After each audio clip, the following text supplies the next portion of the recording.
Assalamu alaikum qarindoshlar. Bir ikki qiz hozir shu quruq talash tortishlarga yana ikki qiz gap qilgan bor. Bu talash tortishning ustidan emas-da, Uyg'ur xalqining mushu narsalarni tushunish, qandoq inkas qaytarish haqida. Xitoy chet eldagi faoliyatlarni to'xtatmaydi. Lekin chet eldagi faoliyatlarimizni parchalay oladi. Xitoy chet ellarda Uyg'urlarning tashkilot qurishini to'sanmaydi.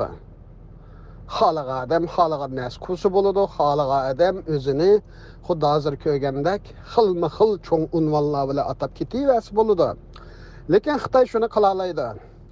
Uyg'urlar davlat quradigan millat emas, hatto bir tashkilotni boshqarolmaydigan millat degan ko'rinishni chet elga bera oladi.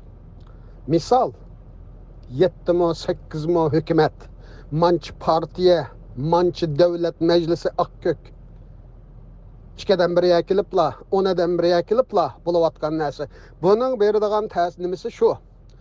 Sirtqa Xitoyning hadab tashviq qilib, uzoqdan. Ya bu Uyg'urlarga, bu chet elda bu g'arb davlatlari qo'llayapsizlar, bular bir davlat emas, bir hukumatni qurolmaydigan millat. Ko'rmamsizlar buni. Xitoyning as-sirtdan o'ynayotgan o'yini dal shu. Bu Uyg'urlarning chet ellardagi mustaqillik ko'rishini Xitoy to'sab qolmaydi. Ammo Uyg'urlarning mustaqillik ko'rishini sulandira oladi. Suni liyitgandek liyita oladi. Kimligi ini qo'ymagan taqa onasining og'zidan onasining suti tomchib turgan tunigan o'ttirga chiqqanlar orqali mushuna qalaymakan qila oladi. Chatalar Uyg'urlar hushyor bo'lish vaqti o'tib ketdi. Odam bo'lish kerak.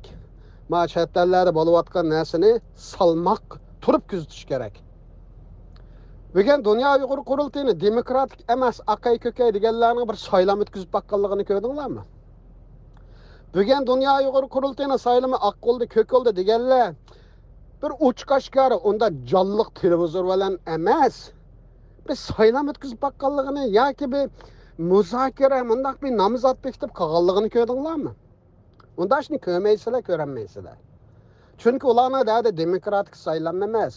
Ularning dadi ani vosita qilib turib, ish qilayotgan Xitoyning ko'ziga maqtaq qadalgan tashkilotlarga hujum qilib, bularni xalqning oldida go'yo inovatini to'kash, yuzini to'kash, ta'sirini azaytish. Qila olamdi, terish paqida, urinib paqida. Lekin xalq unchalar ahmoq emas. Ya'ni deganimdek, chet eldagi Uyg'urlar biroz aqlli bo'lish lozim. Biroz mandali shamol chiqib bo'lg'ich agashmaslik lozim. Hammani bilar, hammaga qodir, qaysi tema chiqsa ahkam kesadiganlardan biroz to'xtab tura. Bu temaning bir egisi vardi. Uyg'urlardan mandali bir o'ttirg'i chiqdi, tema deb bu yerdan ko'rapli deydigan, gap qiladigan, xulos qiladigan bir tema emas ekan bu. Biroz o'rganib baqayli. Xalqaro mutaxassislarning fikrini so'rab baqayli. Davlatlar qanday pozitsiya tutyapti? Biroz Birlashgan Davlatlar Tashkiloti nima debdi? Biroz salmoq bo'ladigan vaqt keldi. Qarindoshlar, munda qilsak, Xitoy yana o'ynaydi va o'ynayotdi. Mana 9-slar Uyg'ur sotining qarori e'lon qilindi. Uningdan burun qozonni ba'zilar qaynatmoqchi. Bizning topimizdami qaynatyapti? Hijolat olmay, nomus qilmay degan gaplar qaranglar. To'g'ining tuki piyoz yo'piga gaplar. Ammo o'zicha bir ishlarni qilyapti. Dunyo Uyg'ur qurultayining bu daqiqadan Pragda o'tkazilgan qurultayiga hatto Kanadadan bo'lib, shunchalar uzun masofa, qanchalar millat vakili, qanchalar shunday ta'sirli odamlarni kelganligini Kanadadan bag'anlar ko'rdi va chet eldan Nancy Pelosi tabriknoma berdi bu daqiqadan. Bu bir e'tirof qilinish, bu bir qabul qilish. Dunyo Uyg'ur qurultayining Uyg'urlarning davosiga vakillik qilayotganligi, bir nimaning borlig'ini bu dunyoning e'tirof qilganligini ko'zdi. Dal shu vaqtda Uyg'ur xalqi qurultayni emas, nimani talash tortish qildi? Başka tük yok narsalarni talash tortish qildi. Buningdan nima bo'ldi? Xitoy nima maqsadga yetmoqchi edi? İnsanlarımızning nimasini diqqatini qurultaydan burashdi. Qurultayning atrofiga uyushib qolishining oldini olishdi.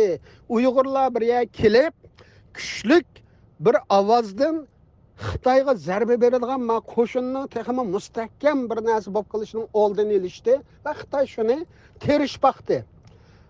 O o'ttirg'i chiqqan temalar, o aktyorlar, o muhim emas. Bu yerdagi mohiyat muhim.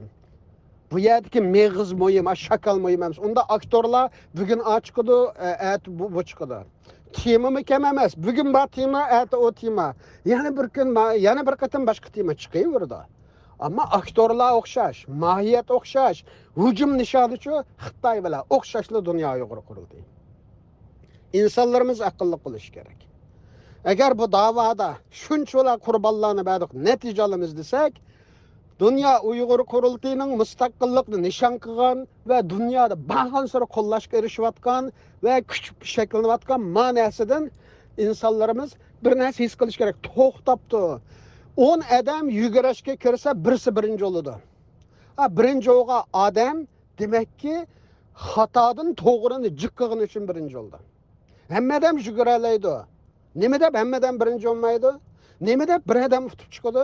Chunki utib chiqqichi xatoni oz qilgan bo'lgani uchun. O'zining jari qila oladigan bütün badandagi bütün muskullarni, energiyani, ruhni hammasini en yaxshi shaklda jari qildirolgani uchun birinchi bo'ldi. Demak ki dunyo Uyg'ur qurultiyi hozir xalqaro shu nuqtaga keldi. Bugun Halifaksdagi xalqaro bexatarlik oliy uchrashuvlarga taklif qilinadigan darajaga keldi. Ministerlar boshqa bo'lgan o'ltirishlar qatnashgandek salohiyatga erishdi. Oson ish emas. Qadrlash kerak. Dünya Uyg'ur qurultiyi vayron bo'lsa, mana bir tashkilot o hozir o'ttirg'i chiqqan palonchi pistonchi hech 20 yildan ma o'rin kelolmaydi. Xitoy paydaladi. Shunlashqa ma maydondagi chopquvchilarga bak nima qilmanglar. Ular o'zining ishini qilsin. Bu davoni bilmaganlar o'zining ishini qilsin, ammo xalqimiz hushyor bo'lish emas, odam bo'lsin. Bu nima da'vatidir? To'xtab tura. Ma shakalni bir yerga orayli meg'iz nada. Meg'iz qarashni o'rgansin. Meg'iz qurultayga hujum ayadım Beijing'dan mayadan 2-3 tane aktörünün rolü bilen bu aktörler sap. Xitaylar dini mollalarını yetiştirip dinni buzgandek. Ma milli davarımızda mı şu milli tuski kirgizip buzudu. Hiç kim ben Xitayga işlettim deb milli davanı buzmaydı. Ben müstakilçi ettim, ben milletçi ettim, akçı ettim, kökçü ettim deb davanı buzudu. Boluvatkanmış şu.